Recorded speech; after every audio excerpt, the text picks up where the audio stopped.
Bom dia, iniciamos agora mais um encontro do nosso Seminário Brasileiro de Teses em Ciências Criminais. Hoje no nosso encontro número 21, há alguns anos, um por mês, debatendo teses de doutorado na área de Ciências Criminais, sempre para ter um debate bem qualificado. Hoje, a nossa autora é a professora Marion Bach, que tem a tese intitulada Multiplicidade Sancionatória Estatal pelo Mesmo Fato. Conto com a participação de dois professores e amigos que admiro muito, professora Kate, professor Marlos, a quem agradeço muito pela participação. Vamos iniciar o debate e a gente vai tocando na sistemática que a gente sempre costuma adotar no seminário. A autora Marion apresenta em 15, 20 minutos, depois passamos para os dois debatedores iniciais. Marion responde e abrimos ao final para mais algum questionamento meu ou quem mais quiser participar, fique à vontade. Então, Marion, fique totalmente à vontade para fazer a introdução à tua tese. Muito obrigado pela participação mais uma vez. Eu que agradeço, Vinícius, na tua pessoa o convite. Esse projeto é incrível. Estou muito feliz de poder aqui conversar mais um pouquinho sobre a minha tese e com interlocutores tão qualificados. Confesso que estou me sentindo quase numa nova banca, né? Porque agora vou apresentar aqui em 15, 20 minutos e depois, em alguma medida, debater o tema com a professora Kate Saboia, que é uma sumidade no tema, é alguém que eu consultei muito quando estava escrevendo a respeito, enfim, e uma das grandes autoridades do tema no Brasil, e também meu querido amigo e sempre professor Marlos Arnes de Oliveira, com quem troquei várias ideias ao longo do meu trabalho, né, nos nossos charutos em Curitiba ou nos nossos encontros em Curitiba, a gente teve a oportunidade de conversar um pouquinho a respeito. Então, eu vou apresentar em 15, 20 minutos, o que é uma missão bastante desafiadora, né, porque é um trabalho bastante extenso. Eu tentei escrever uma tese que não ficasse tão ampla, tão extensa assim, mas foi uma missão bastante difícil em razão da complexidade do tema, mas eu fiz aqui um roteiro para tentar deixar isso de uma forma um pouco menos complexa, ou enfim, conseguir abranger o máximo que eu puder aqui nesse tempo. Então, quero começar dizendo do porquê da decisão de escrever sobre o tema, que, na verdade, foram 4 pontos específicos que me levaram a desenvolver esse assunto da multiplicidade sancionatória estatal, que eu dei esse nome, né, de multiplicidade sancionatória estatal pelo mesmo fato. O primeiro é que há, e aí é inegável para todos aqueles que estão debruçados no direito penal, uma aproximação cada vez mais frequente entre direito penal e direito administrativo. Se não é um fenômeno de hoje, mas é um fenômeno que hoje veio de uma forma bastante acentuada. Então, no trabalho, eu chamei isso de uma espécie de uma penalização do direito administrativo sancionador e de uma administrativização do direito penal, né? Então, é como se fosse o direito penal caminhando em direção ao direito administrativo caminhando em direção ao direito penal, e essas fronteiras cada vez mais confusas. A isso, que é um primeiro ponto, se soma um segundo ponto, que entram também outros tipos de leis sancionadoras, que não necessariamente se encaixam como direito penal ou necessariamente se encaixam como direito administrativo sancionador. A gente tem no Brasil uma série de legislações sancionadoras que a gente não consegue nem direito classificar se aquilo é direito penal ou direito administrativo, como, por exemplo, a figura da improbidade administrativa e tantas outras, né? A lei anticorrupção. Então, eu quis mostrar que, além dessa proximidade que torna nublado essa fronteira entre esses ilícitos, ainda há uma outra série de legislações sancionadoras multiplicando justamente essas sanções por parte do Estado. E aí há uma percepção inegável de que a mesma pessoa, por um mesmo fato, tem sofrido, às vezes, não só 2 sanções, penal e administrativa, mas às vezes 3, às vezes 4, às vezes até 5 sanções distintas pelo mesmo fato. E me preocupava muito que, em resposta a isso, como regra geral, a jurisprudência ainda respondesse: não há problema, porque há uma independência entre as instâncias. Quase como, né, professora Kate, um mantra repetido à exaustão, né, de que há uma independência entre as instâncias. E aí eu olhei para aquilo e disse: poxa, mas se hoje há possibilidade de sancionar alguém 3, 4, 5 vezes, a jurisprudência só responde que há uma independência entre as instâncias, às vezes a doutrina igualmente, né?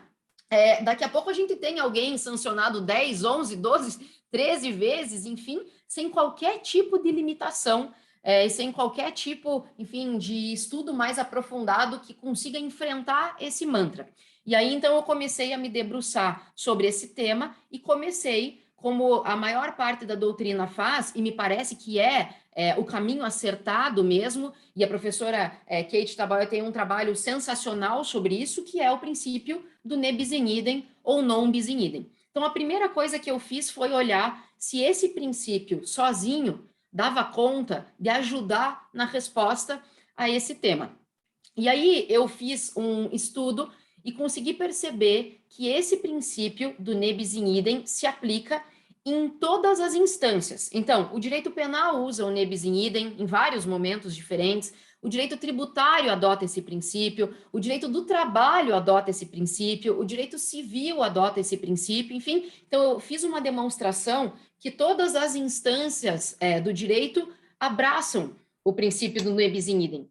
Mas eu fiquei pensativa se esse princípio ele poderia ser aplicado entre instâncias, ou seja, entre diferentes, internamente em todas as instâncias, sim, mas entre as instâncias eu vi um pouco de dificuldade na adoção desse princípio, porque me soa que a própria Constituição Federal, em alguns artigos, não só autoriza acumulação entre sanções de diferentes instâncias, como inclusive recomenda, né? Então, eu vou dizer aqui 2 artigos, que é o 37 e também o 225, em que a Constituição claramente diz que determinados fatos, por exemplo, de lesão ao meio ambiente, terão uma punição do direito civil, do direito penal e do direito administrativo. E aquilo me acendeu uma certa luz, pensando como que eu diria que há, então, uma, desde já, inconstitucionalidade quando eu puno o mesmo fato por instâncias diferentes, se a própria Constituição autoriza e, às vezes, recomenda que assim o faça. Então, me soou que esse princípio do bis in idem é uma chave essencial e importante, mas que tinha que considerar o fato de que a própria Constituição autoriza e permite que, às vezes, haja uma punição múltipla por instâncias diferentes. E aí eu fui, Vinícius, procurar alguma resposta em relação a isso, principalmente nas cortes internacionais. Usei muito, por exemplo, o Tribunal Europeu de Direitos Humanos, que desde 1976 ele tem se debruçado muito sobre esse tema, com muito mais força e muito mais ênfase do que o próprio Brasil e a jurisprudência brasileira, e foi criado desde 1976 os critérios de Engel, que me soam muito importantes, porque basicamente o que o Tribunal Europeu de Direitos Humanos disse foi o seguinte: um legislador pode errar sobre a classificação de um ilícito. Então, Marlos, é como se o Tribunal Europeu de Direitos Humanos dissesse assim: olha, pode acontecer do legislador dizer que um ilícito tem natureza administrativa, ou que ele tem natureza penal, ou que ele tem, enfim, natureza X, e não necessariamente aquilo corresponder à realidade.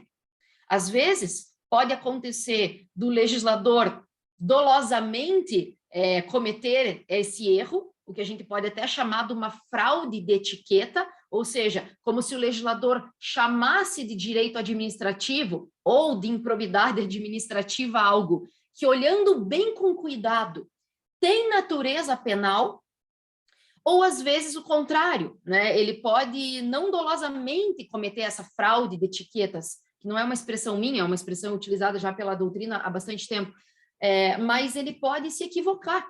Ele pode achar que está chamando de direito administrativo algo que também, de uma análise mais cuidadosa, né, professora Kate, aquilo tem natureza penal. E aí eu percebi, então, tentando me abraçar nessas teses que os tribunais internacionais, as cortes internacionais utilizam para dizer que às vezes há um erro ou às vezes há uma fraude por parte do legislador, em que às vezes vai estar no nosso ordenamento jurídico brasileiro aqui classificado algo como penal, classificado algo como direito administrativo, mas que na verdade não é. Na verdade, se você olhar, e aí usando esses critérios de Engel, por exemplo, eles vão dizer assim, olha, olhe para a classificação que o legislador fez, mas não só isso, porque essa classificação não é vinculante. Então, além disso, você deve olhar para o conteúdo material do ilícito, então você deve olhar para a distinção material do ilícito, eu já vou dar alguns exemplos que talvez tornem isso mais claro, né? Então, olhe para o conteúdo material, olhe para a severidade da sanção, para o grau de severidade da sanção, e, inclusive, às vezes, olhe para a função que essa sanção tem, se é retributiva, se é preventiva, enfim, olhe também para a finalidade dessa sanção.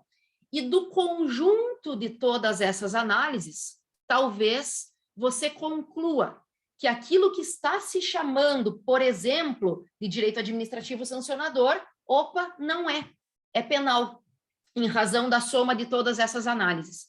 E quando isso acontecer, Vinícius, daí eu concluo que, bom, a Constituição autoriza que o legislador faça um sancionamento de direito administrativo e de direito penal. Não dá para dizer que a Constituição não autoriza isso.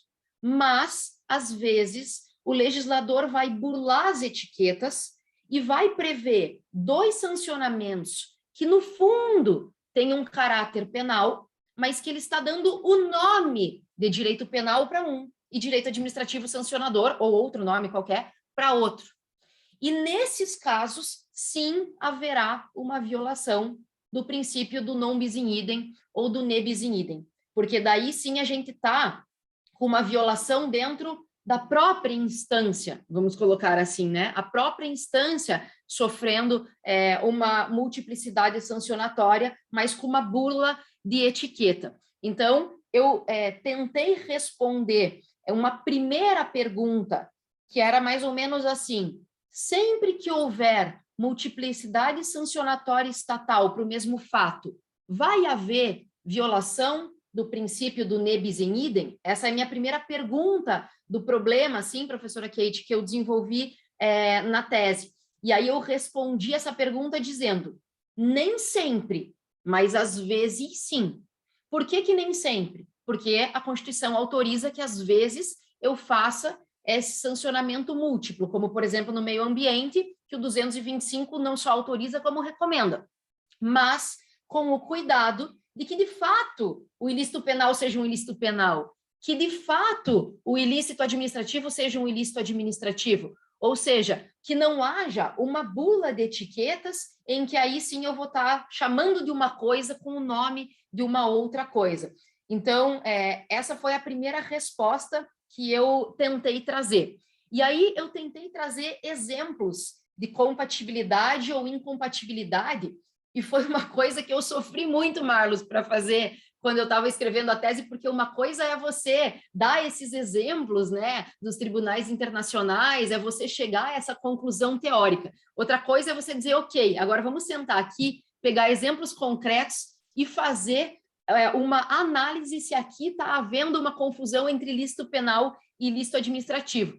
E eu confesso para vocês que eu, assim, suei o bigode mesmo nesse trecho da minha tese, porque a tentativa entre separar um ilícito administrativo e um ilícito penal por si só já é uma missão, assim, quase impossível, né? A gente tem doutrinadores tentando fazer isso há centenas de anos e é extremamente difícil fazer essa separação. Mas um exemplo disso que talvez a gente possa analisar do que está acontecendo hoje no Brasil. Eu peguei, por exemplo, os crimes tributários. Peguei os crimes tributários para tentar dizer assim, bom, qual que é a grande diferença entre um ilícito penal e um ilícito tributário? A grande distinção entre as duas coisas é a exigência de uma fraude, porque a sonegação está em comum nas duas coisas, tanto no ilícito administrativo quanto no ilícito penal. Mas o ilícito administrativo, ele renuncia à exigência de uma fraude, a uma falsificação efetiva, a uma simulação efetiva, que o ilícito penal exige. Então, eu consigo fazer uma distinção entre ilícito penal e ilícito administrativo no âmbito tributário, por exemplo, pela exigência dessa fraude. Quando os tribunais hoje dizem que não precisa dessa fraude e que a mera sonegação, mesmo que declarada, mesmo que sem nenhuma falsificação, mesmo que sem nada, considera aquilo ali um ilícito penal, aos meus olhos, e aí, claro, vocês podem discordar de mim, mas aos meus olhos aqui, está havendo uma equiparação entre ilícito penal e ilícito administrativo, e nesse ponto haveria uma violação ao princípio do nebis in idem, porque justamente eu estou equiparando e chamando duas coisas idênticas, uma de penal e uma de direito administrativo sancionador, mas olhando o conteúdo material dos dois ilícitos, não há distinção alguma, e inclusive não há distinção tampouco na severidade, às vezes, da sanção, com multas, enfim, e mesmo na finalidade da sanção, reprovação, né, retribuição e assim por diante. Então, aqui é um exemplo que a gente pode se apegar para tentar mostrar um exemplo de que há uma violação ao bis in idem. E aí, fechando, então, essa primeira pergunta, eu fiz uma segunda pergunta na minha tese, que é mais ou menos assim. Ok, nos casos em que o legislador aceita, ou seja, em que o legislador diz que é compatível a punição penal com a punição administrativa, porque não se está usando uma fraude de etiquetas e, portanto, a Constituição aceita possível acumulação entre penal e administrativo, a mera soma de sanções, o mero acúmulo de sanções, não viola nenhum princípio? E aqui eu entendi, professora Kate, essencial trazer um segundo princípio, vamos dizer assim, para dentro do jogo, que é o princípio da proporcionalidade, para tentar dizer, e porque me soava um pouco estranho, que uma instância se considerasse absolutamente proporcional em relação àquele fato, para reprovar aquele fato, para prevenir aquele fato, e que outra instância, também muitas vezes para reprovar e também muitas vezes para prevenir, porque muitas vezes se confundem um tanto as funções dessas instâncias diversas, né? Ela também se considerasse absolutamente proporcional e que a soma, o acúmulo irrestrito dessas duas instâncias seguisse sendo proporcional. Parecia que isso não tinha muita lógica. Só que daí o problema não estava tanto no bis in idem. O problema aqui, para mim, estava mais relacionado ao princípio da proporcionalidade. E aí eu fiz uma segunda pergunta, subsidiária mesmo, então a minha tese foi composta de duas perguntas cumuladas e subsidiárias, que a segunda pergunta era, bom, nos casos em que se admite legitimamente acumulação entre direito penal e direito administrativo, porque não há burla de etiquetas, e, portanto, eu não preciso afastar uma dessas sanções pelo nem bis in idem, pelo non bis in idem. Neste segundo exemplo, não há violação de proporcionalidade? E aí eu tentei responder que a mera soma dessas sanções violaria, sim, a proporcionalidade, e que, portanto, uma instância deveria considerar a existência de outra. O que eu quero dizer, Vinícius, por considerar a existência de outra? Eu não posso dizer que o fato de ter uma sanção penal, eu tenho que necessariamente abater numa ideia de detração, né, de abatimento total da pena do direito administrativo, porque senão isso seria como desconsiderar o direito administrativo, porque daí, de fato, uma sanção ia englobar totalmente a outra e teria o mesmo efeito de rejeitar aquela sanção. Então, não é isso que eu proponho. O que eu proponho é que haja uma espécie de uma atenuação numa pena em razão da existência de outra. E eu faço isso, daí eu tentei dizer, bom, não adianta eu criar toda uma tese que até faz um sentido teoricamente, que eu possa até, queira Deus, convencer algum magistrado que está olhando aquilo e dizendo, pô, faz algum sentido o que a Marion está dizendo aqui, mas eu não dê um instrumento para que esse magistrado que está lá no gabinete dele hoje possa fazer alguma coisa com isso que ele está concluindo junto comigo, de que de fato há uma desproporcionalidade nessa sanção. E aí eu tentei criar um instrumento, ou apresentar, né, muito mais, um instrumento que permitisse esse magistrado, desde já, realizar algum tipo de tarefa para atenuar esse sancionamento quando ele fosse vindo de múltiplas instâncias. E aí eu apontei a possibilidade, por exemplo, da atenuante nominada, prevista no artigo 66 do Código Penal, quando um juiz penal fosse punir alguém no âmbito penal e já visse a existência de uma sanção administrativa sancionadora, já que, nesse caso, considerando que há legitimidade nessa acumulação, ou seja, que não há violação de bis in idem, ele pudesse, portanto, atenuar, né, na segunda fase da dosimetria da pena, através do artigo 66, a existência da pena em razão de uma outra sanção advinda, por exemplo, do direito administrativo. E para não dizerem, meu Deus, mas isso é completamente fora, né? Da onde você tirou isso? Eu me apoiei também um pouco na existência do artigo 8º do Código Penal, que traz uma ideia semelhante a isso, dizendo que quando alguém é punido no Brasil e fora do Brasil com penas, pelo mesmo fato, né, com penas idênticas, pode haver uma detração, um certo desconto, e que quando houver sanções diferentes, pode haver uma atenuação de uma noutra. E isso torna interessante, inclusive, a possibilidade de eu descontar uma pena privativa de liberdade pela existência, por exemplo, de uma suspensão na atividade, ou, por exemplo, por conta de uma multa, porque o Código Penal, nesse artigo 8º, permite essa atenuação, mesmo com naturezas distintas.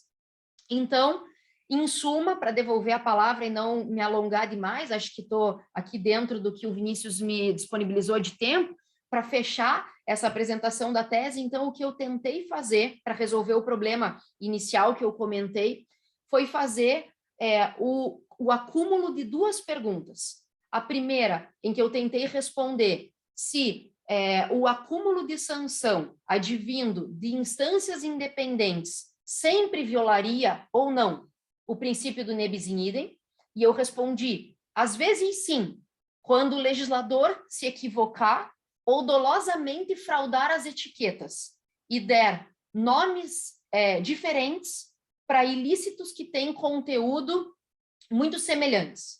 Aqui sim haverá violação do ne bis in idem, e para solucionar isso, eu preciso afastar uma dessas punições por completo.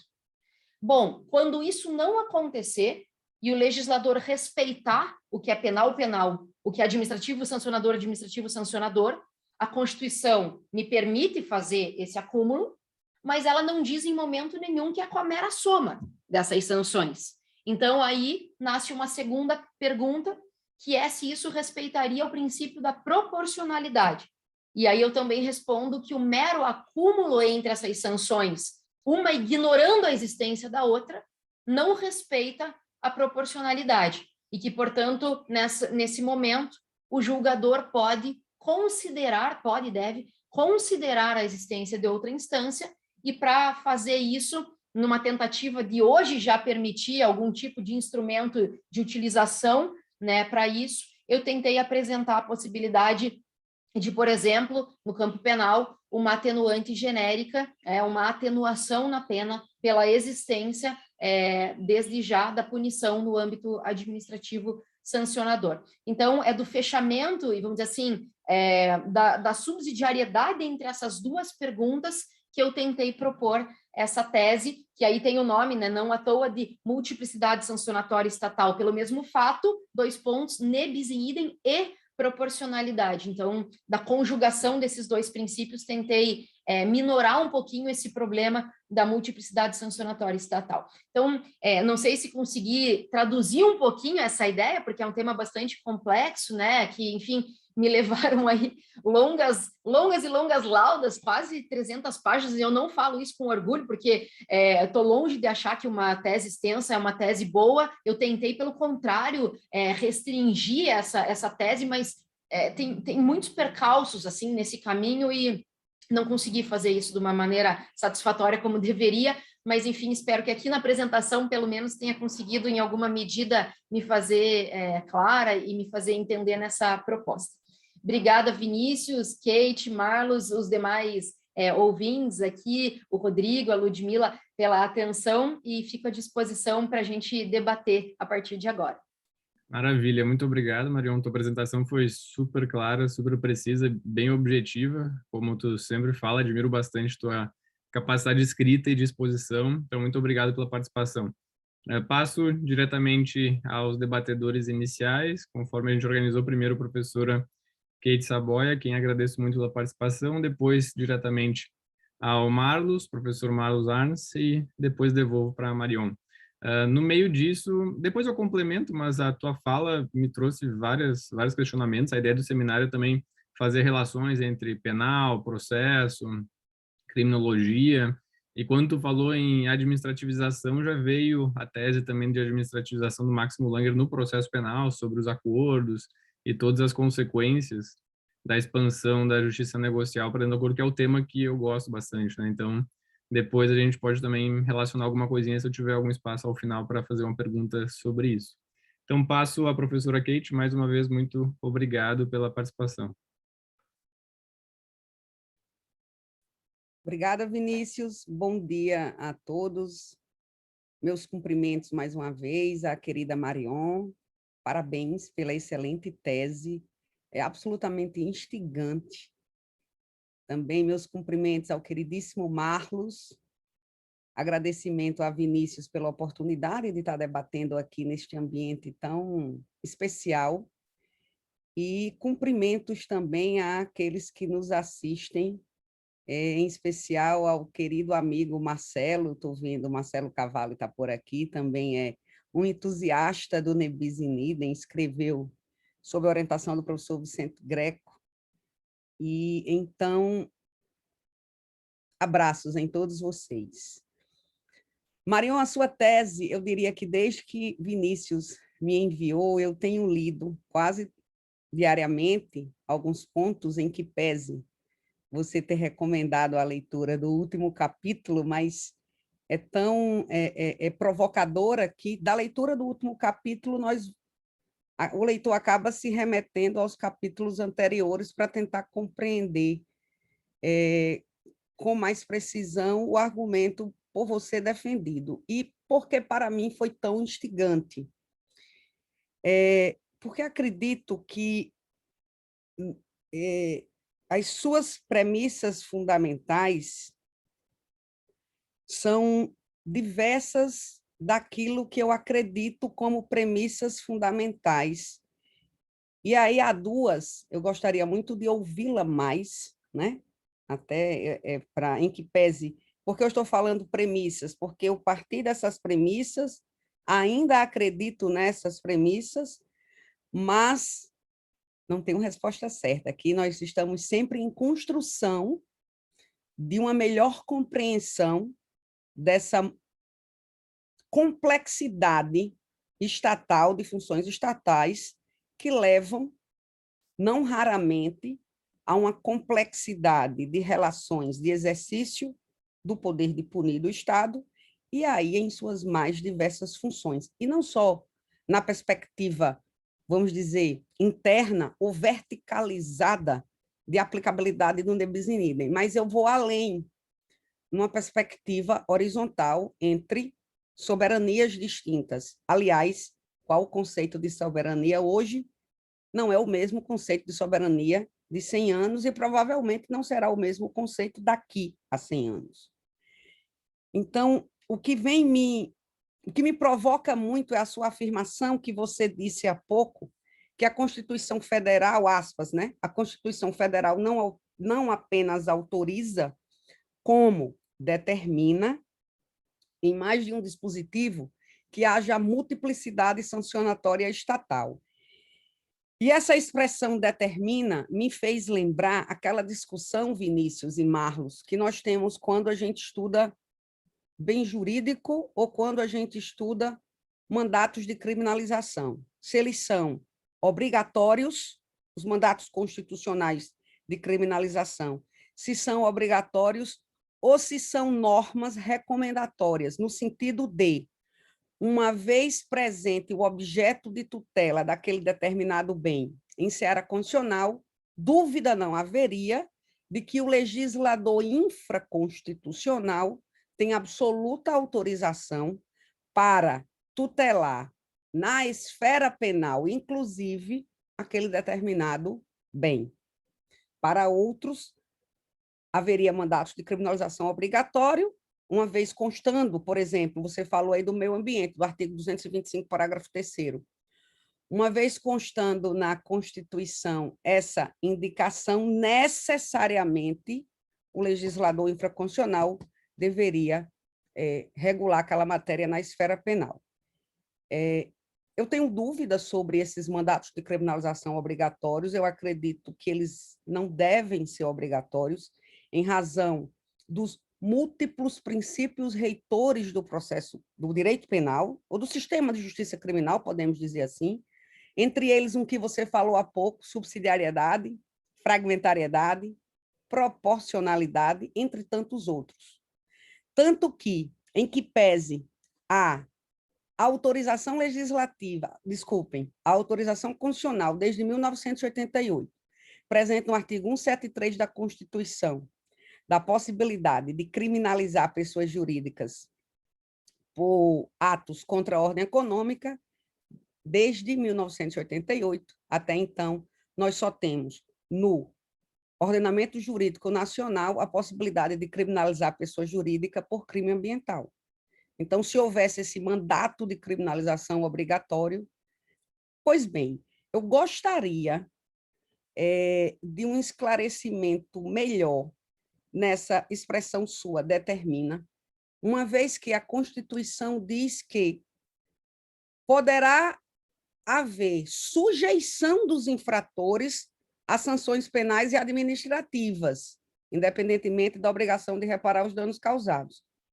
Na sua tese fica muito clara a possibilidade abstrata, a possibilidade na esfera de tipologia de haver sanções.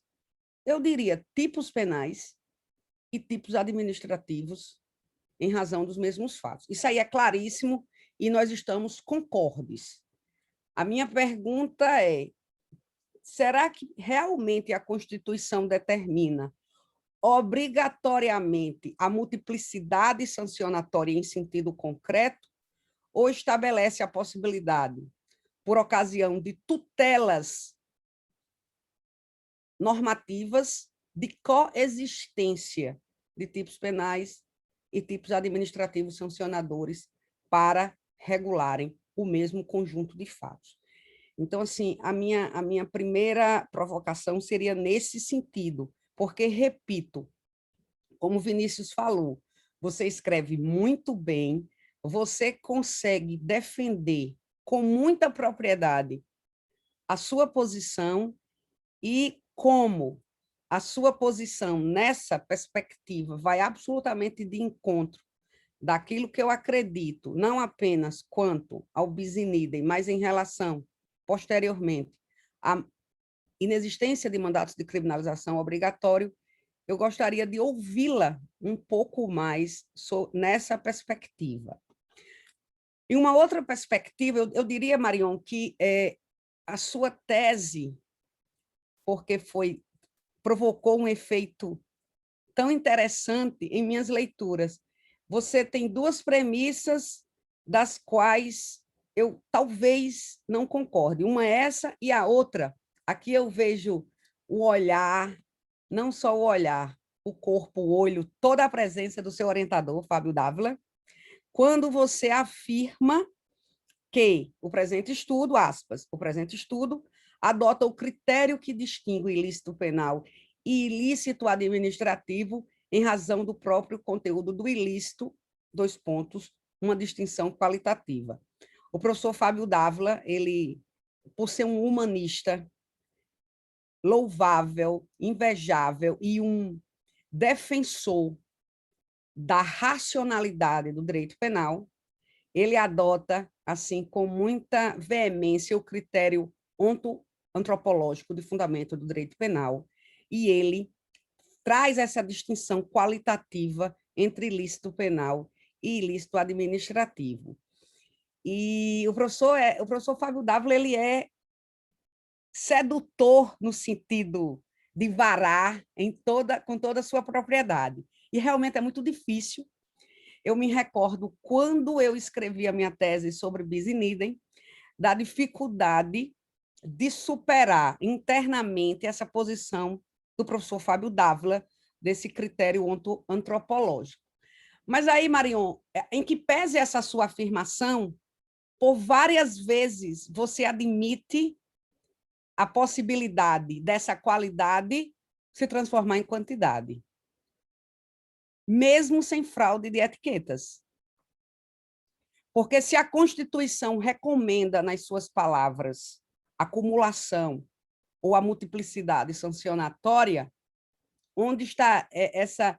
E aí você admite que no ilícito tributário, no ilícito do Código de Trânsito, em alguns você traz exemplos, acredito que Infância e Juventude, né, o ECA, e você traz exemplos também da Lei dos Crimes Ambientais.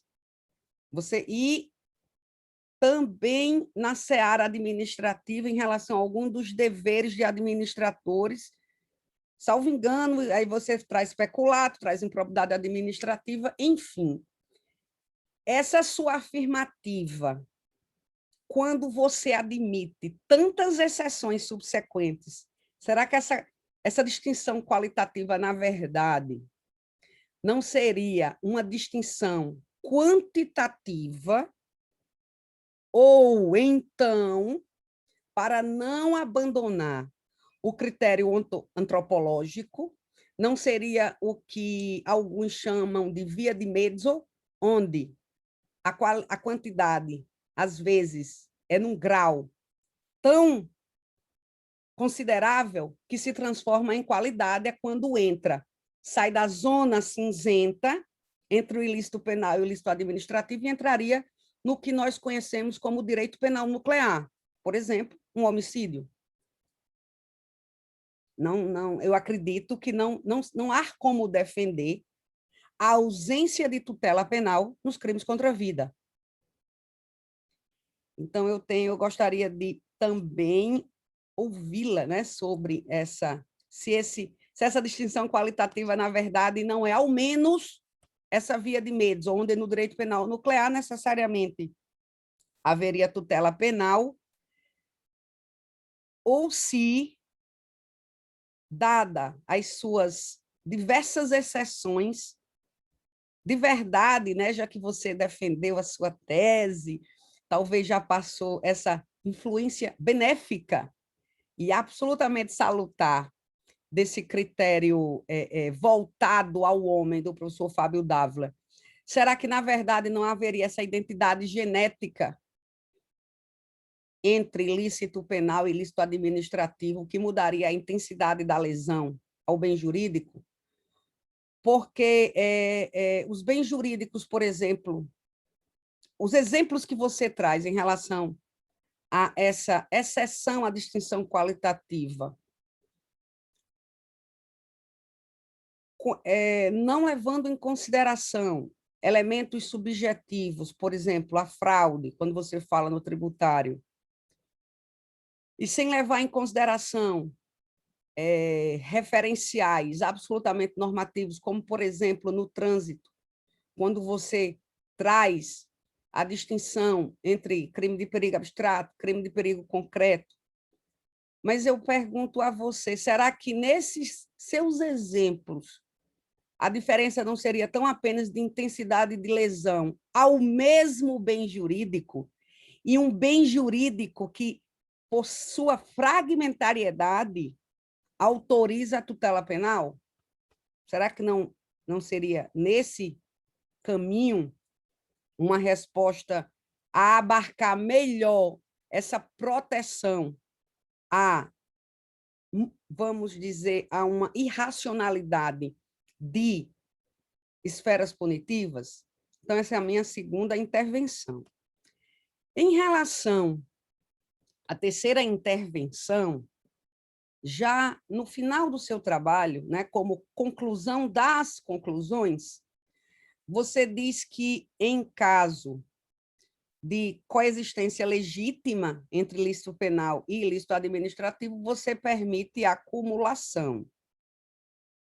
Porém, em caso de burla de etiquetas, você reconhece a ilegitimidade da coexistência. E aí, você indica que deveria ser afastado um dos ilícitos, aspas, e, consequentemente, deixar de aplicar a sanção prevista no ilícito afastado. Aí eu gostaria de saber qual seria a seara a ser afastada em razão da primazia da jurisdição penal, se seria possível a jurisdição penal deixar de aplicar alguma sanção, haja vista a definição anterior de responsabilidade na esfera administrativa sancionadora e, consequentemente, aplicação de sanção na esfera administrativa sancionadora. Diante dessa situação, seria possível a jurisdição penal deixar de conhecer do caso ou conhecer do caso e deixar de aplicar sanção?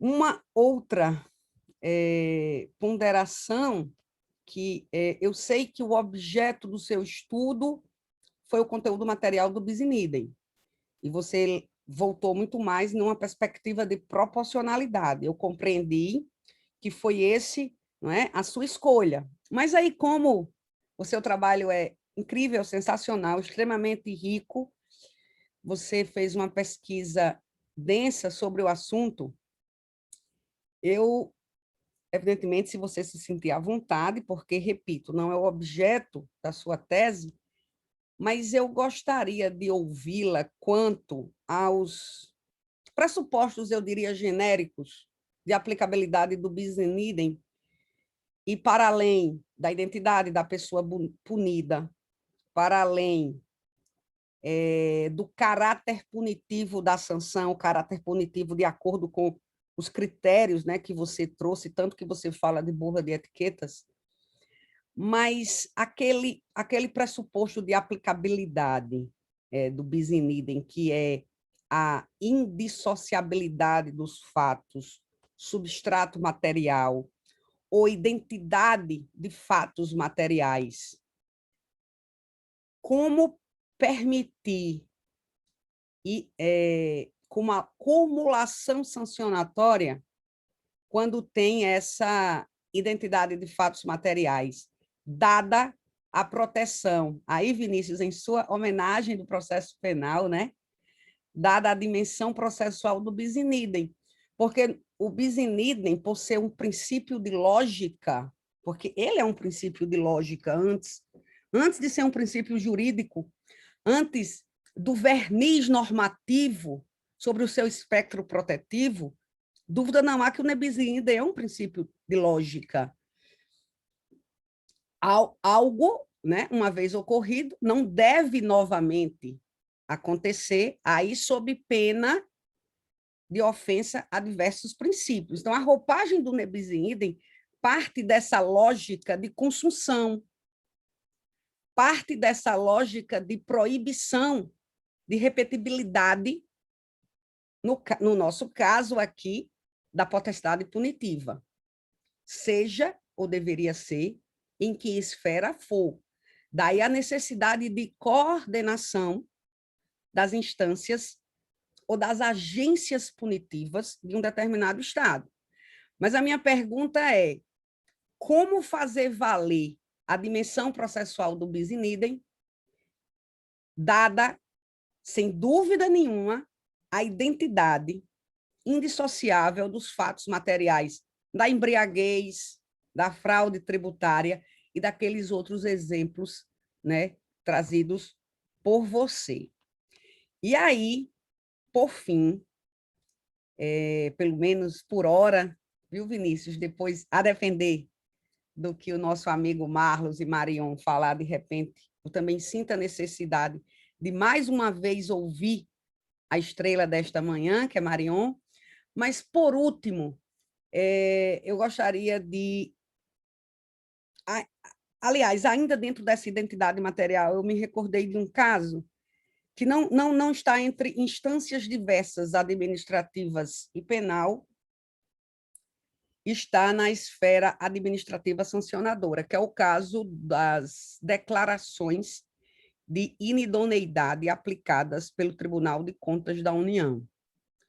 Em um determinado assunto de uma empreiteira que foi objeto de investigação da Operação Lava Jato e firmou acordo de leniência, em que pese as múltiplas obrigações acordadas lá na leniência, o TCU, em razão do mesmo conjunto material de fatos, aplicou ou quis aplicar a essa empresa a pena de inidoneidade de contratar com o poder público pelo prazo de 5 anos. Esta empresa impetrou mandado de segurança no Supremo Tribunal Federal, obteve êxito tanto em medida liminar como posteriormente quando do julgamento do mérito. E o argumento central do Supremo para impedir que o TCU aplicasse essa pena foi a proporcionalidade. Então, também, a proporcionalidade fundada, né, numa sobre-reação, vamos dizer assim, ou overreaction do inglês lá, ao fato, considerando que era um conjunto só de fatos. E a duplicidade, tanto de procedimento, como essa duplicidade de penas, ofenderia a proporcionalidade. E ainda, falando no Supremo, aí sim agora será a minha última intervenção, em relação ao princípio do desconto. Você falou aqui há pouco da atenuante genérica, na sua tese você fala da possibilidade de deixar de ser aplicada a súmula 231 do STJ, para que fosse possível a aplicabilidade do princípio do desconto. Mas aí eu pergunto, será que o princípio do desconto, ao menos, não sei se eu poderia dizer que normativamente, hoje internamente a gente tem na LINDB, no artigo 22, a possibilidade, no que diz respeito à esfera administrativa sancionadora, do desconto. Porém, você trouxe muito a experiência, não é, da tradição europeia sobre o assunto. Na tradição europeia, muito se diz que o princípio do desconto, que está, salvo engano, no artigo ou é 56 ou é 57, lá da Convenção do Acordo de Schengen, ele deve ser aplicado quando não for caso de bis in idem.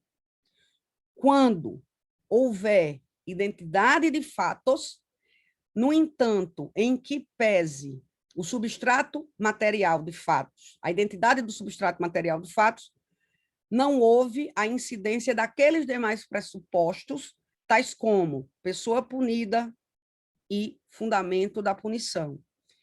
Então, será que permitir multiplicidade sancionatória mais princípio do desconto, na verdade, não seria uma burla, ainda que inconsciente, ao espectro protetivo que tem que ter no bis in idem? E, para tanto, não é?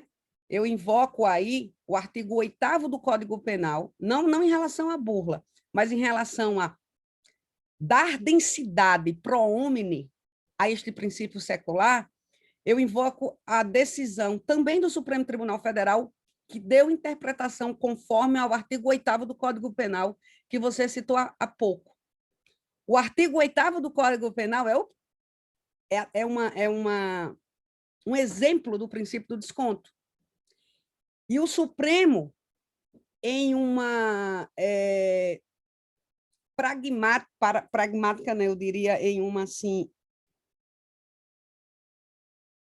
decisão inédita, talvez, em cortes constitucionais, reconhece uma dimensão internacional ao bis in idem, quando proíbe ou processo, não chega ainda na sanção, porque analisa a dimensão processual de proteção do bis in idem e proíbe a continuidade de uma ação penal por mesmos fatos que já tinham sido processados e condenados um sujeito na Suíça.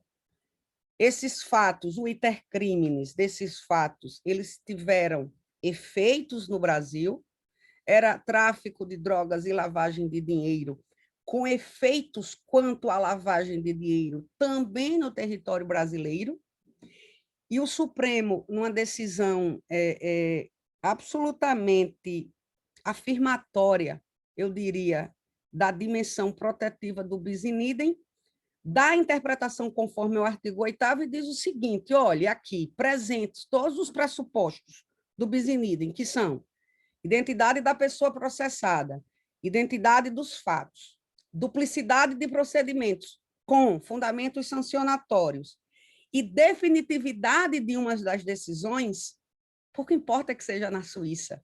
Houve aqui já a aplicabilidade dos pressupostos de operatividade do bis in idem. Logo, não se há de falar de desconto, de que trata classicamente o artigo 8º do Código Penal, e sim de proibição de continuidade desta ação penal sob pena de violação ao bis in idem. Então, caríssima Marion, eram essas as minhas observações e também provocações para ouvi-la um pouco mais. E, mais uma vez, parabéns pela sua tese. Eu recomendo a todos aqueles que ainda não compraram o seu livro, que já foi publicado, que o façam. É uma leitura imperdível e é algo que tem só a somar nessa nossa incessável batalha em atribuir mais racionalidade ao exercício do poder punitivo pelas diversas agências de poder neste nosso país. Muito obrigada pela oportunidade e devolvo a palavra ao meu querido amigo Vinícius. Maravilha. Muito obrigado, professora Kate. Acho que sua fala foi muito produtiva, porque a ideia aqui do seminário não é fazer uma nova banca, mas focar nas teses, focar nas propostas e pensar junto para realmente avançar nas proposições que a Marion faz muito bem na tese dela. Então, acho que a ideia é essa mesmo. Como a gente combinou, já passo diretamente ao professor Marlos Arnes para que faça também as suas considerações, depois devolvo a Marion e, ao final, abro para outros questionamentos. Professor Flávio Pancieri, fique à vontade também se ao final quiser fazer alguma pergunta. Professor Marcelo Cavalli e os demais que estão aqui assistindo, fiquem totalmente à vontade. Ao final a gente abre para quem mais quiser participar. Então, professor Marlos, fique à vontade também para os seus comentários. Bom dia a todos e todas. Cumprimentar muito especialmente a professora, a doutora e minha amiga Marion Bá, a professora doutora Kate Saboia, que tem estado tanto com a gente nesse período pandêmico, ex-período pandêmico, que estou ansioso para nos vermos pessoalmente. Agradecer o convite do Vinícius Vasconcelos, grande professor, doutor, escritor de livros devorados por todos nós. Agradecer aí o convite de estarmos juntos nessa manhã. Não posso deixar de cumprimentar a Mariana Michelotto, minha sócia, que está aqui conosco e que recentemente defendeu uma dissertação de mestrado na AGV sobre o tema bis in idem, e estava o Adriano Teixeira como orientador, o Dr. Marcelo Cavalli, que está aqui nos acompanhando na banca, junto com o Ademar Borges. Então, agradecer a tua presença, Mariana, e saudar o nosso eterno presidente da ABD Const, Dr. Flávio Pancieri, que está aqui conosco também. Me chamou a atenção quando entrei na sala hoje essa plaquinha que está atrás da Marion, que procuram-se ou precisa-se de poetas, e uma das passagens mais interessantes, Marion, da tua obra que está aqui na mesa, já foi citada tantas vezes, é uma passagem que a Marion coloca no início do Rubem Alves e que vale a pena rapidamente. Havia um homem apaixonado pelas estrelas. Para ver melhor as estrelas, ele inventou a luneta. Aí formou-se uma escola para estudar a luneta. Desmontaram a luneta, analisaram a luneta por dentro, por fora, observaram os encaixes, mediram as lentes, estudaram a física óptica. Sobre a luneta de ver estrelas, escreveram muitas teses de doutoramento. E muitos congressos aconteceram sobre a luneta. Tão fascinados ficaram pela luneta que nunca olharam para as estrelas. E um trecho do Rubem Alves, que na página seguinte, imagino que seja de lavra da poetisa Marion, que sigamos sempre olhando para as estrelas. E enquanto eu fico lendo a tua obra com uma consulta diária, porque na prática tudo isso que nós estamos discutindo é de uma brutalidade enorme, seja para o juiz que decide, seja para nós, advogados, a maioria que temos que fazer a defesa de múltiplas acusações, seja para o Ministério Público, muitas vezes a gente perde o foco da estrela. Então eu fiquei pensando aqui enquanto você falava, enquanto ouvia a Kate, onde é que está a estrela, onde é que estão as estrelas desse tema? E aí me lembrei, e todos nós acompanhamos, por certo, aí algumas semanas atrás, o acordo de colaboração premiada de uma pessoa jurídica foi anulado, isso foi muito divulgado, e esse acordo foi anulado justamente por ser um acordo de colaboração premiada de uma pessoa jurídica, coisa que todos nós sabemos que não existe, que seria um acordo de leniência. E observando o acordo, ele é um acordo de leniência. Houve ali uma burla de etiqueta, no caso, um erro de etiqueta, a meu sentir. Eu não atuei naquela causa em específica, mas em alguns acordos dessa mesma empresa, e claramente, ao ler esse acordo, há ali um erro de etiqueta, e, portanto, ele acabou sendo anulado. Agora, o que eu percebo do ponto de vista prático desse tema, dessa burla de etiqueta, dessa anulação deste acórdão e dessa vivência cotidiana? E eu farei uma intervenção muito breve do ponto de vista prático, porque acredito que a Marion deve ter várias considerações para fazer ainda. Após a Constituição Federal de 88, nós temos um Ministério Público muito forte, muito atuante, cada vez mais atuante, e eu diria até que muitas vezes sem um controle. E 2014, 2015, com a Lava Jato, nós tivemos e temos ainda uma disputa de poder entre o Ministério Público e as agências e órgãos reguladores, seja CADE, TCU, CGU, própria Receita Federal, o próprio Ministério Público dentro das suas áreas criminal e civil. Há verdadeiramente, para quem milita nessa área, seja como Ministério Público, seja como advogado, seja como juiz, há verdadeiramente, isso não se pode negar, uma disputa de poder para verificar quem é dono daquela ação e quem é o destinatário final de conseguir a sanção, quem é a pessoa que pode exigir verdadeiramente a sanção.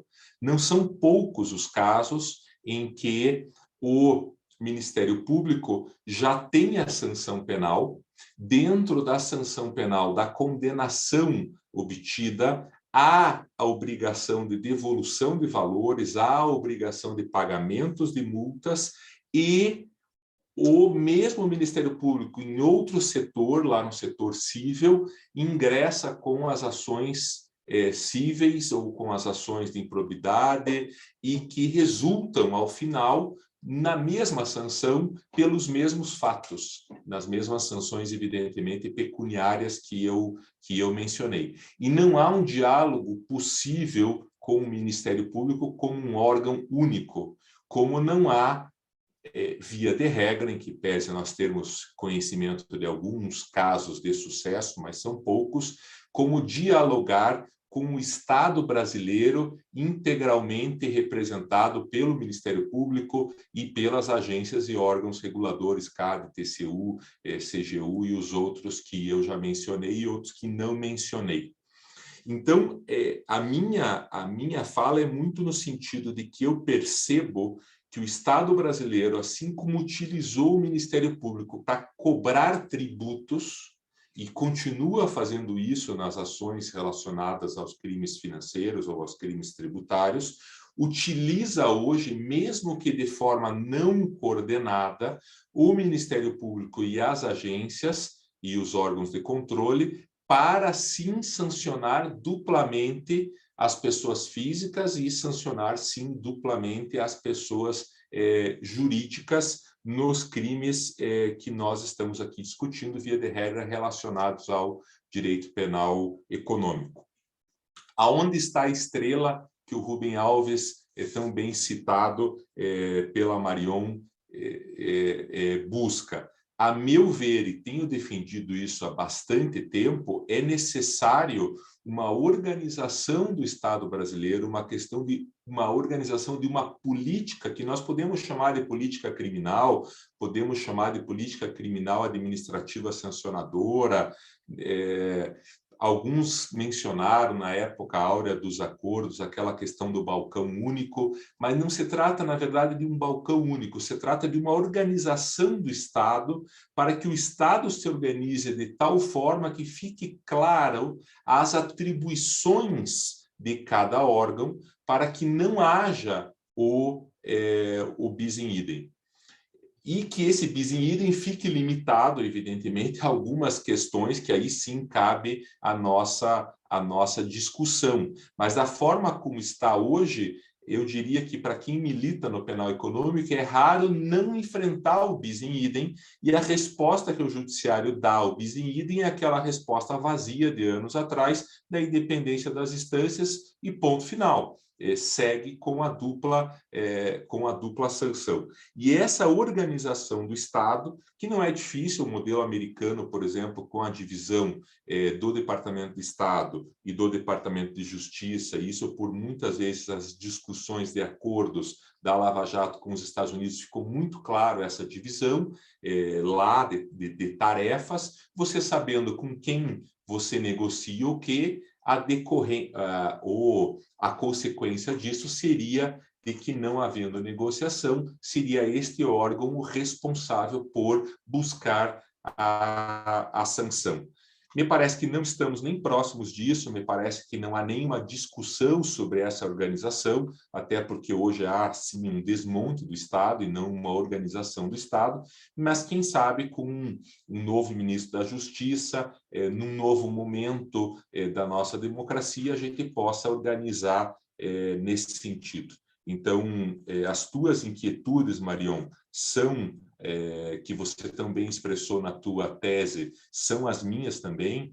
Tive a oportunidade de compartilhar com você poucas delas na discussão da tua obra, mas muitas delas na nossa vivência prática cotidiana, de tantos casos que a gente atua de forma comum. Fica aqui o meu respeito, a minha admiração, o meu reconhecimento pelo teu trabalho, e fica aqui o meu ponto prático, Vinícius, sobre esse tema que vem sendo tão bem tratado pela Marion, pela Kate e por tantas outras professoras brilhantes. Muito obrigado.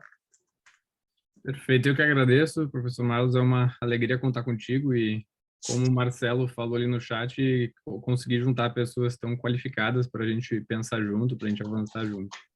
Então, Marion, fique à vontade, te devolvo a palavra para as tuas respostas, depois eu também faço alguma pergunta, quem mais quiser participar, fique à vontade, e também Kate e Marlos, se quiserem comentar mais alguma coisa depois, a gente provavelmente terá tempo. Então, Marion, fique à vontade para as respostas aí iniciais. Obrigada, Vinícius. Vou tentar ser organizada aqui, fui anotando conforme a professora Kate e o professor Marlos foram falando, então, se eventualmente alguma coisa me passar, por gentileza, só me interromper que eu retorno, tá? Mas antes de mais nada, eu queria dizer que está sendo uma oportunidade grandiosa para mim esse convite que o Vinícius me fez, porque as duas principais obras nas quais eu me apoiei para construir a tese foi a obra da professora Kate e, de outro lado, a obra da professora Helena Regina Lobo da Costa, né, da USP. E a professora Helena pôde estar na minha banca, em razão do número de avaliadores que tinham que ser da PUC Rio Grande do Sul, enfim, a professora Kate não pôde estar comigo e seria alguém que eu adoraria ter ouvido na banca de avaliação do doutorado. E aí hoje eu estou tendo a oportunidade de fazer quase que uma nova banca, sei que não é bem essa a ideia do projeto do Vinícius, assim, mas está me dando a possibilidade aqui de ouvir isso, para mim foi extremamente rico, né? Então, eu anotei aqui, professora Kate, agradeço imensamente as suas colocações e perguntas, questionamentos. Eu anotei 5 questionamentos distintos e vou tentar ir pela ordem em que eles foram formulados. O primeiro questionamento sobre essa questão do mandado de criminalização, né, obrigatória, advindo da Constituição, e de fato eu usei essa palavra várias vezes ali, que determina, mas eu quero dar um passo atrás para explicar por que eu acabei me abraçando nessa ideia do artigo 225 e na ideia do artigo 37. Porque, inicialmente, quando eu comecei a desenvolver a tese, eu estava realmente só com o princípio do nebis in idem e acreditando firmemente que ele era capaz e suficiente de dar conta do tema. E aí, uma das minhas grandes interlocuções com alguns membros do Ministério Público, o Marlos, que me conhece bem, sabe disso, que eu, às vezes, converso mais com quem discorda de mim do que com quem concorda comigo, porque acho que se a gente tem alguma possibilidade de crescer, vem daí, né, de quem nos confronta, não de quem sempre nos abana e nos, enfim, concorda com aquilo que a gente está dizendo. E aí, eu conversando com o Fábio Guarani, que é um dos meus grandes interlocutores aqui, que é procurador de justiça, o Fábio me disse assim: Marion, mas veja, vamos ler junto aqui o artigo 225, ele disse para mim. E aí ele abriu assim na minha frente o artigo 225, o terceiro, e disse isso, assim: as condutas e atividades consideradas lesivas ao meio ambiente sujeitarão os infratores, pessoas físicas ou jurídicas, a sanções penais e administrativas, independentemente da reparação de danos. Aí, então, independentemente, disse ele para mim, ser uma obrigação ou ser uma possibilidade, fato é que a Constituição está escancaradamente possibilitando a punição penal e administrativa. Se você forçar muito uma interpretação para me dizer que não é assim, como é que você justifica esse dizia ele para mim, né? Então, independentemente dessa determinação, que de fato eu acho que tem que ter, claro, que daí vários outros cuidados, que é a questão do bem jurídico, então não é que tem que em todo e qualquer caso haver a punição penal e administrativa, mas o que me chama muito a atenção é a possibilidade que a Constituição dá no uso conjunto, e aí me parece que é conjunto, porque é um A, um E, né? Dessas duas instâncias. E aí, com isso, me soou que talvez não fosse, para mim e para o meu pressuposto, o suficiente dizer que, então, o bis in idem resolveria toda essa questão, porque a própria Constituição possibilitaria, em alguns casos, em alguma medida, a punição tanto do âmbito penal quanto do âmbito administrativo. Então, se eu dissesse que o bis in idem ele incide todas as vezes em que há o mesmo fato e em que há o mesmo autor, eu esbarraria um tanto para ficar nesse dispositivo, né? A gente pode trabalhar ali com 37, por exemplo, mas para ficar nesse dispositivo. Então, me veio essa questão, que aí eu vou primeiro optar por dizer que isso me soa mais como uma possibilidade do que como um mandado de criminalização, no sentido do determina, mas o que eu quero dizer é que aí me soou um pouco complicado falar de plano de uma inconstitucionalidade todas as vezes que houver essa duplicidade de sanção. Então, em relação ao primeiro ponto, me apegaria menos ao determina e mais a essa ideia de uma possibilidade que aí talvez sustente melhor o porquê da escolha desse meu pressuposto, professora Kate. No segundo ponto, a professora Kate falou, né? Aqui eu vejo não os olhos, mas o corpo todo do seu orientador na escolha. E o Vinícius também tem essa proximidade com o professor Fábio Dávila, né? E conhece bem essa escolha em relação a esse critério qualitativo. Olha, eu vou dizer que aqui talvez tenha sido o ponto mais difícil quando eu estava escrevendo, elaborando a tese. Vários pontos, né? Vocês que são doutores e tiveram que elaborar uma tese sabem disso. Tem pontos que a coisa vai fluindo melhor e tem pontos que a gente chega e diz, ok, estou numa encruzilhada aqui, né? Para onde que eu vou e tal? E um dos pontos que isso aconteceu na minha tese foi justamente quando eu tive que escolher como é que eu ia fazer a distinção entre ilícito penal e administrativo. Não dava para abrir mão disso nessa tese. Porque se eu ia falar sobre bis in idem, por exemplo, dizendo, olha, não dá para aplicar quando for as duas coisas, eles vão dizer, ok, como é que você separa as duas coisas? Então, não tem como fugir desse ponto aqui. Por que eu acabei me abraçando nessa escolha do qualitativo? Um tanto foi, sim, por influência do professor Fábio Dávila, mas também teve uma outra razão, professor Kate, que eu te confidencio aqui. Quando eu comecei a analisar as decisões dos tribunais internacionais e os próprios critérios de Engel ali, eles dizem assim, olha, o legislador ele pode se equivocar ao classificar algo como penal ou como direito administrativo, porque às vezes ele vai chamar de uma coisa algo que tem outra natureza. E, portanto, dizem esses tribunais internacionais, essa classificação não é vinculante e vocês têm que olhar, por exemplo, o conteúdo do ilícito. Aí, quando eles falaram esse conteúdo do ilícito, me acendeu uma certa luz, assim, dizendo, putz, mas então existe uma distinção de conteúdo, então existe uma distinção, e eles usam o conteúdo material, às vezes, inclusive, essa palavra, sabe? E aí eu falava, então existe uma distinção de conteúdo material. Não quero que me entendam mal com isso, mas é como se tivesse uma espécie de um DNA lá dentro, assim, do ilícito, que como se eu identificasse, aqui é penal, aqui é administrativo, né? Só que na hora de fazer essa separação, a dificuldade, não tenho nenhum problema em dizer isso, a minha dificuldade foi horrorosa, porque é evidente que às vezes fica fácil colocar nos extremos. Não, o sujeito está lá dirigindo o carro com o celular. Não, é evidente que isso aqui é direito administrativo, porque não tem nenhum tipo, né, de conteúdo material, de lesividade suficiente ao bem jurídico, enfim. Outro lado, igual a professora Kate falou, tem um núcleo duro do direito penal, em que também torna muito mais fácil a análise, como o homicídio, como o próprio estupro, né? Enfim, da gente dizer, isso aqui é um núcleo duro de penal, num ilícito material.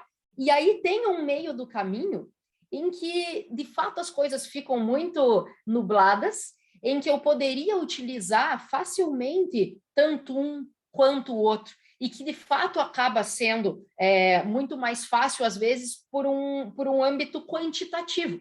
E aí, olhem que interessante isso, e aqui eu estou dividindo com vocês, porque a gente está construindo junto, né? É muito longe de querer ter razão, a ideia é muito mais construir junto alguma solução.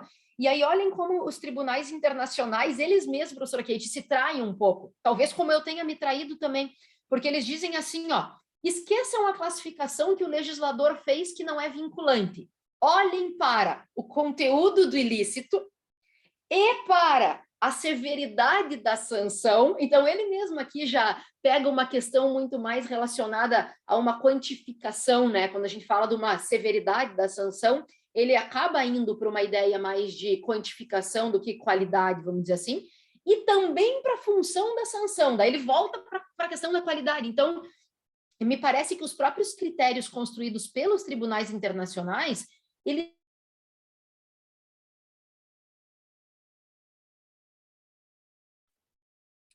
O Marion travou. Aí para vocês eles também. misturam esse tipo, né? Também. Travou, voltou. Voltou? Mas tua imagem continuou travada aqui. Vocês estão... Vamos lá, vamos... Agora... Voltou, Vinícius? Voltou. Aí, tá. Vinícius, você só pode me dizer onde que começou a travar ali, só para eu voltar no ponto? Alguém Não, sabe disso? 20 segundos.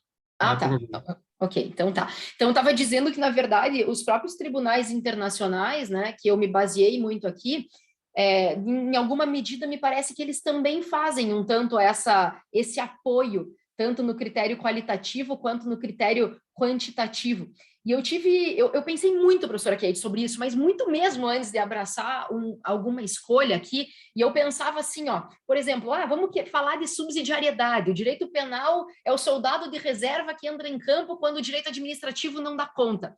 Aí eu pensava nessa afirmação que é tão óbvia para nós, né, professor Marlos, e eu pensava assim, tá, e quando esse soldado de reserva entra em campo, porque o direito administrativo não deu conta, eu lembro de ter falado isso num café com o professor Fábio Dávila, eu falei assim, ó, aí o direito administrativo sai de campo ou ficam todos os jogadores? Porque entra em campo penal quando o administrativo não dá conta, fica muito claro para mim.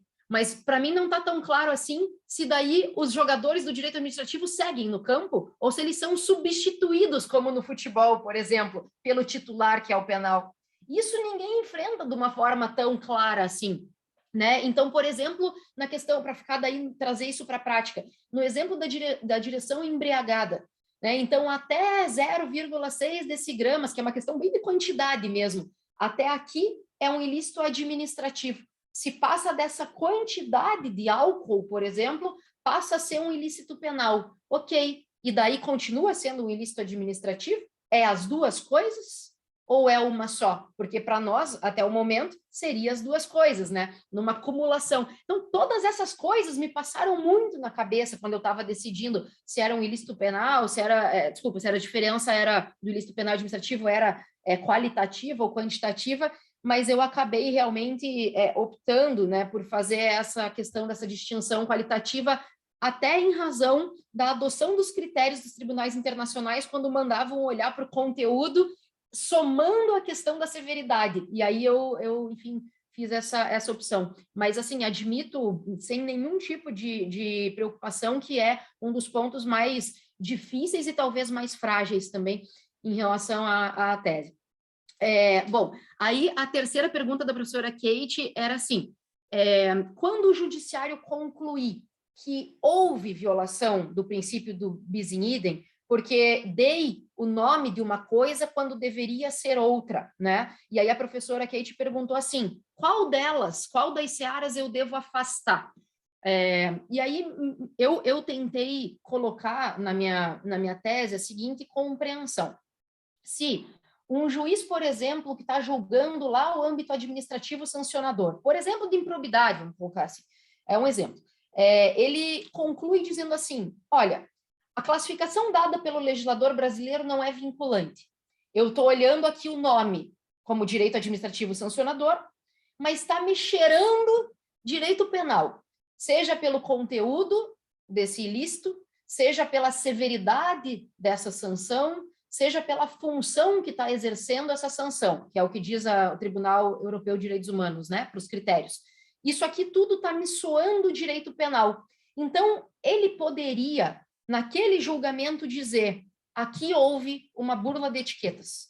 Isso aqui não é administrativo sancionador. Eu vou desconsiderar, eu vou dizer que isso aqui é penal, e como já tem uma sanção penal lá no âmbito penal, eu vou deixar que esse julgamento penal ocorra lá, na instância em que é devida. Então, é como se ele, e claro que aqui estou sendo meio poliana, mas é como se ele renunciasse ao direito de realizar esse julgamento por reconhecer que, na verdade, aquilo afrontaria o bis in idem, porque, embora esteja nomeado como algo, ele tem uma outra, enfim, ele tem um outro status, que nos tribunais internacionais fica muito mais fácil fazer. Por que eles discutem tanto isso no Tribunal Europeu, por exemplo, de Direitos Humanos?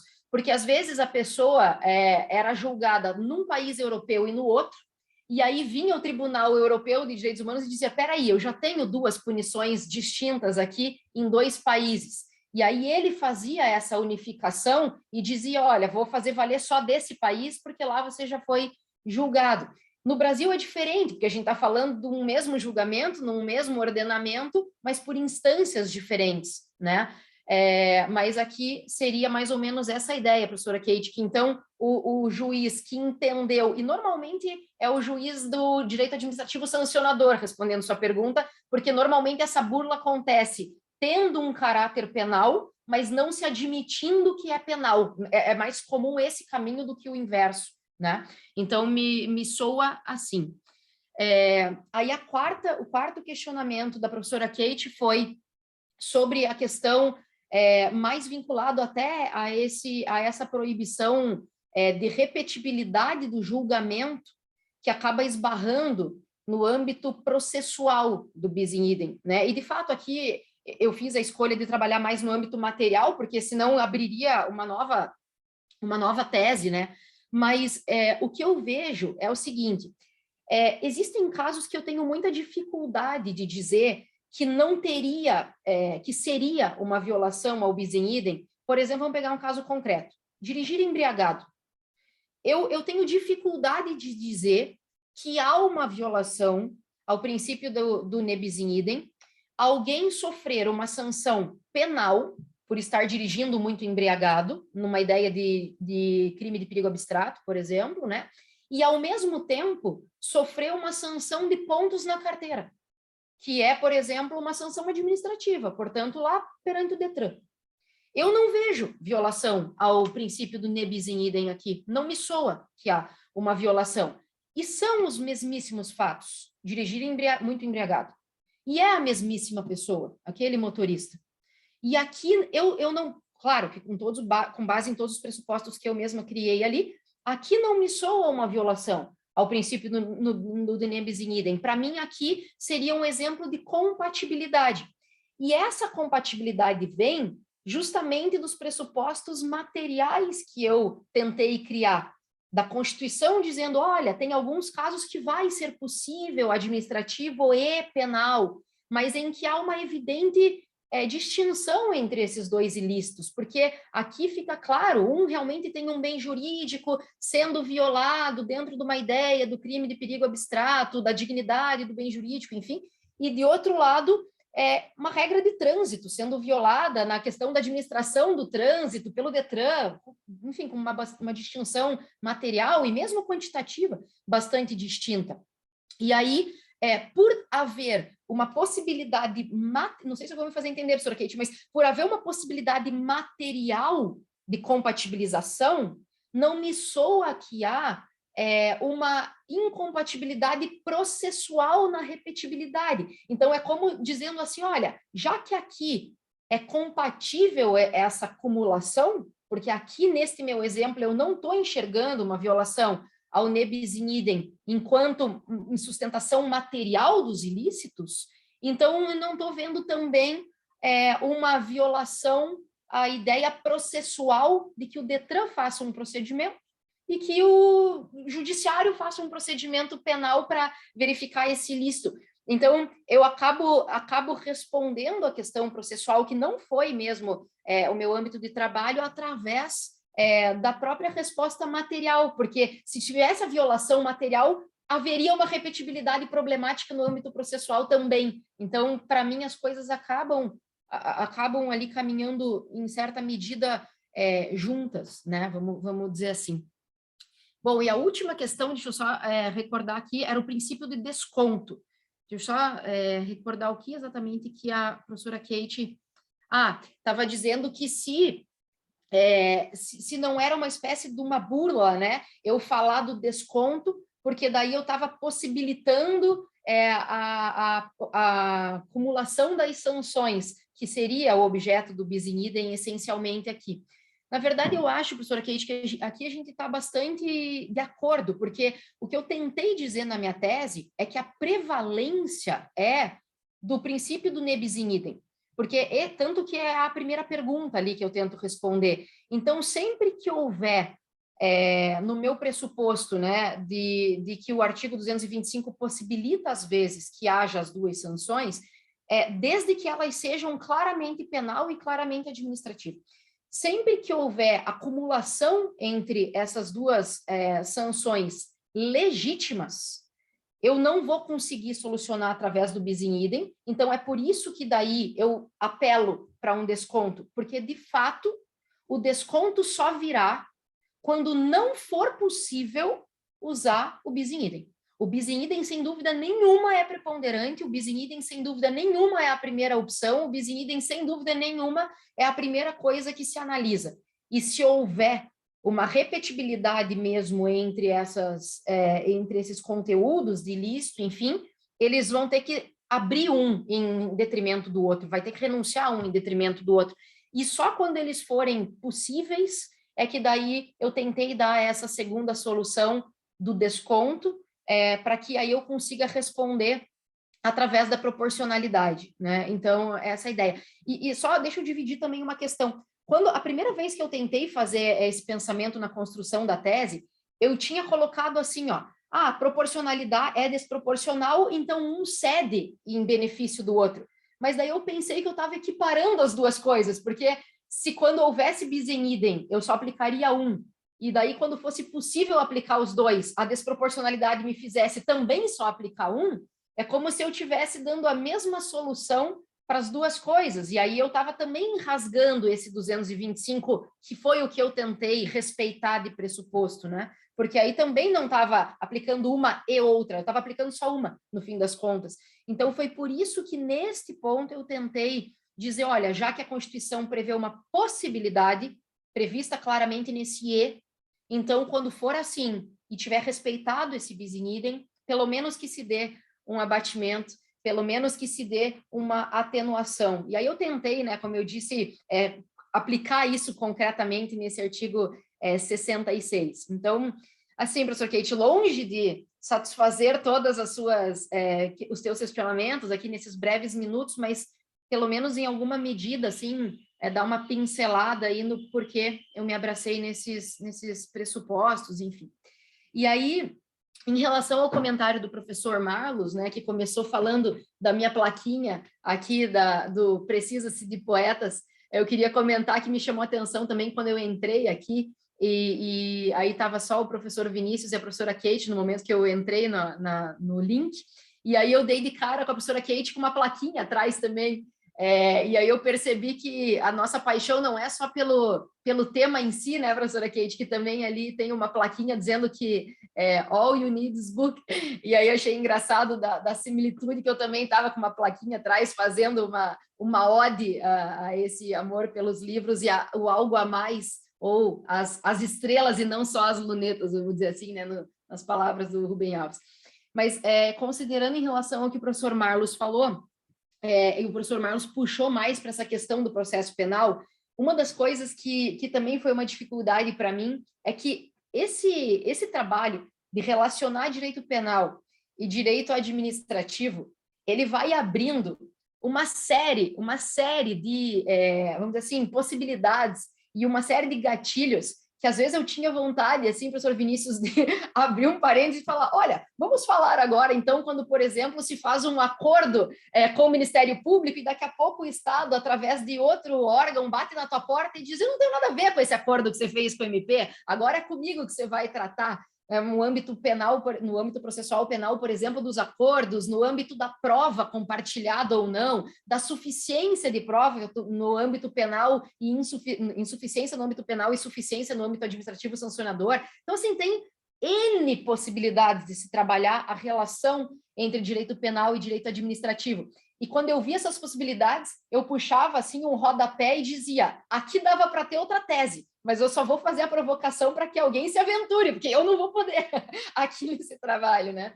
E aí, professor Marlos, o que eu tenho a dizer é que, de fato, isso que o professor Marlos falou tem todo sentido, tanto que eu cito aqui um artigo que foi construído pela professora Heloísa Estelita e pelo Adriano Teixeira, e eles usam uma expressão muito feliz, dizendo que o Estado brasileiro atualmente é uma hidra de Lerna, né, que é uma figura da mitologia grega, que tem uma única cabeça e múltiplos braços, múltiplos tentáculos, e de fato é isso que o Marlos está dizendo aqui.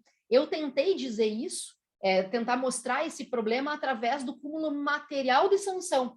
Eu disse, olha, realmente, nós temos uma cabeça e um monte de tentáculos, e isso é um problema na soma de todas essas sanções.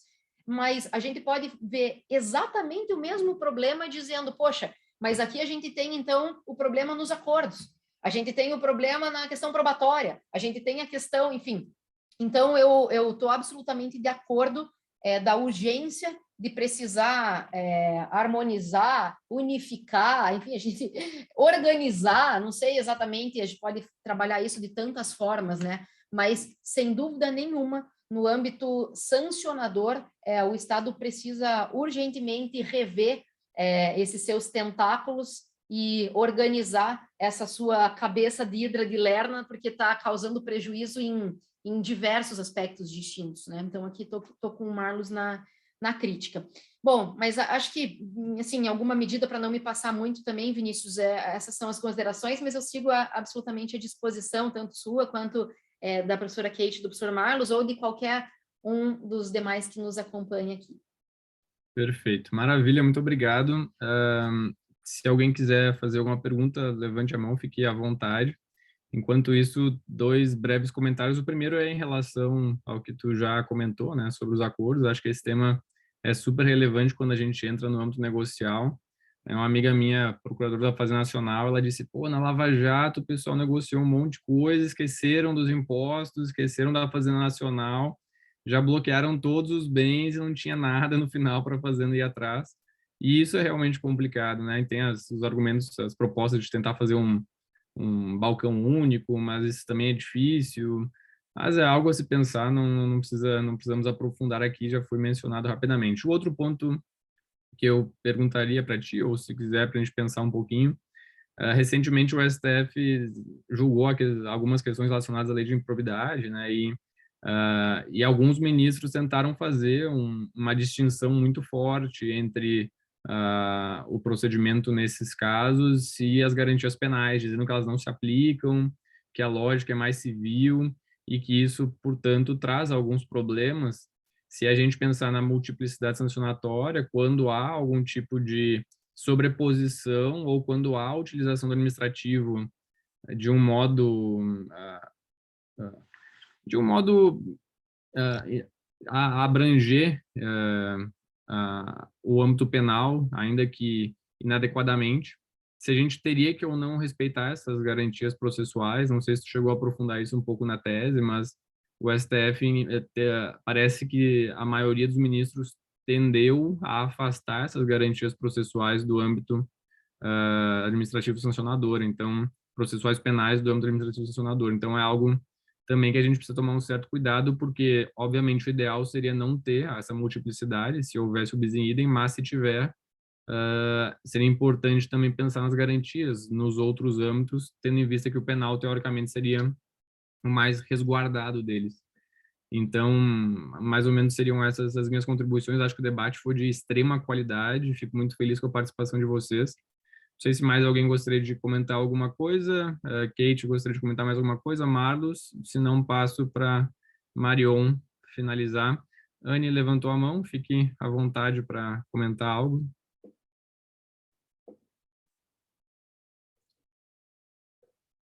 Está sem áudio, tem que ligar aí o... Bom dia a todos. Marion, parabéns pela sua exposição. Você sabe que esse é um tema que me desperta assim, alguma inquietação já há algum tempo. A gente já teve a oportunidade de conversar sobre isso. E minha pergunta, ela vai um pouco no sentido do que até a gente já conversou, da questão do ne bis in idem nesses casos em que ocorre duplicidade sancionatória, como aqui vocês já disseram, né, em países diferentes, né? Essa é uma questão que, pelo menos há 10 anos, assim, me incomoda, né? Eu atuei num caso em que o sujeito fez um acordo com a SEC nos Estados Unidos e depois respondeu ação penal aqui no Brasil, né?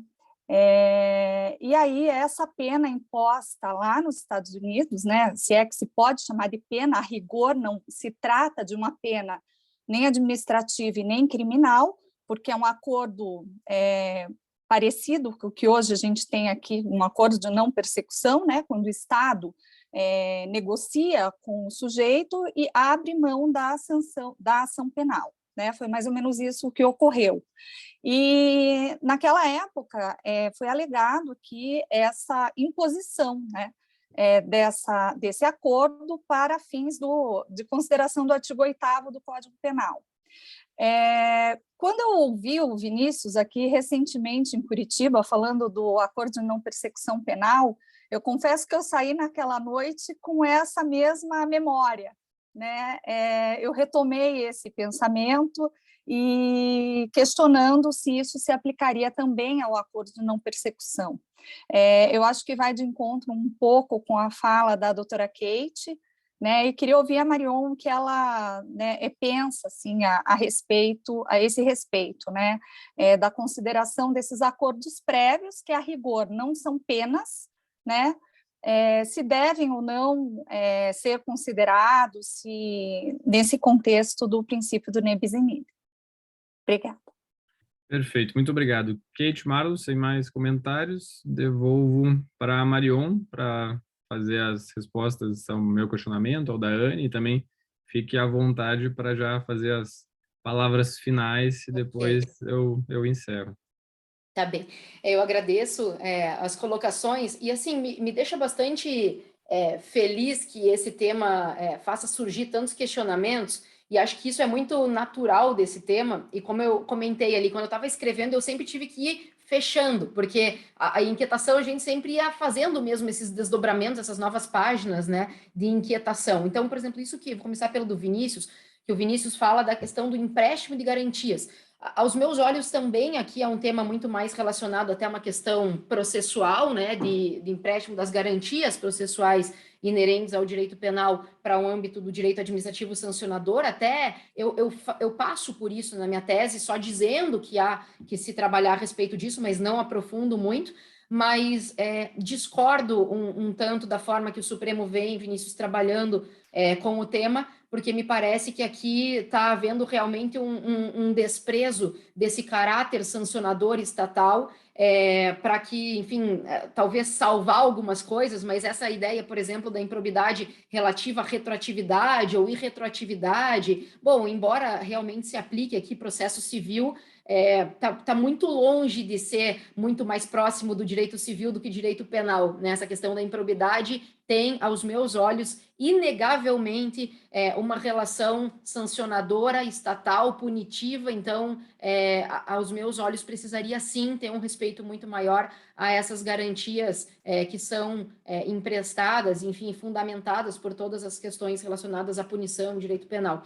Então, eu não aprofundo isso, mas passo por isso na tese e me coloco, assim, um pouco preocupada do caminho que o Supremo vem tendo em relação a esse posicionamento. Em relação ao questionamento da Anne, que aí envolve, de fato, é mais complexo ainda, porque se já é complexo dentro do Brasil, né, e descambando para o lado do processo penal, dos acordos, imagine quando acordo feito em outro país, e aí isso traz o reflexo dentro do direito penal. Mas, assim, se eu puder tentar solucionar alguma coisa do que a Anne disse, se houve o mesmo fato, a mesma pessoa, então, assim, está ligado lá aos requisitos do nebis in idem nos Estados Unidos para se realizar aquele acordo, e depois disso nasce um sancionamento no direito penal, me parece que não tem como renunciar à aplicação do artigo 8º, né, que eu e a professora Kate fizemos menção ali, que é o que tem ligação com o nebis in idem quando há essa aplicabilidade em países distintos. Me soa que aqui sim teria que haver não só a atenuação, mas realmente a consideração em relação àquela punição que já foi aplicada nos Estados Unidos. Se, repito, estão preenchidos os requisitos do bis in idem, né? Mesmo fato, mesma pessoa e assim por diante. E aí, acho que tiveram duas perguntas da Anne numa mesma, que envolvendo o ANPP, e aí talvez o Vinícius seja a pessoa muito mais recomendada do que eu para responder esse questionamento, mas já que todos nós, criminalistas, estamos vendo com olhos de preocupação esse requisito da confissão, o que eu posso dizer é que, pelo menos num primeiro olhar, não é o tema da minha tese, enfim, não é a minha especialidade, né, isso, mas me soa que se há esse requisito da confissão, que pelo menos ele teria que ter como se fosse uma validade relacionada ao direito penal para aquele acordo. Dizer que aquilo vai ter um valor de simplesmente prescindir de toda e qualquer outra discussão para simplesmente depois só pedir uma indenização e que aquilo vinculará todas as outras instâncias me preocupa ainda mais. Então, eu já sou bastante preocupada com a possibilidade de confissão, mas dizer que isso aí tem um valor de confissão genérico e que vale para tudo, acho que não seria o caso desse reconhecimento, Anne. Mas isso, como eu disse, acho que o Vinícius pode te responder muito melhor do que eu, porque aí entra mais na especialidade dele, né? Vinícius, para fazer o fechamento, eu só quero agradecer a você o convite, também ao professor Bruno, né? Tanto pelo projeto que vocês vêm tocando aqui, possibilitando que as pessoas tragam as suas teses e deixem isso disponível depois. A gente fica tanto tempo mergulhado num tema, né? E se convencendo daquele tema. Para mim, pelo menos, é extremamente rico, assim, quando eu consigo ter a possibilidade de conversar um pouco sobre isso, ouvir pessoas a respeito daquilo que eu estudei tanto e pensei tanto, principalmente se trazem alguns questionamentos que não são simplesmente concordando com aquilo que a gente já pensa. Acho que a riqueza de ideias é justamente desse confronto, então quero agradecer imensamente aqueles que gastaram um pouquinho de tempo aí, o professor Marlos, a professora Kate, o professor Vinícius, lendo, né, os meus escritos, para estar aqui comigo hoje, me enriquecendo no debate. Agradeço todos os outros que estiveram aqui também conosco e aqueles que eventualmente vão nos assistir depois.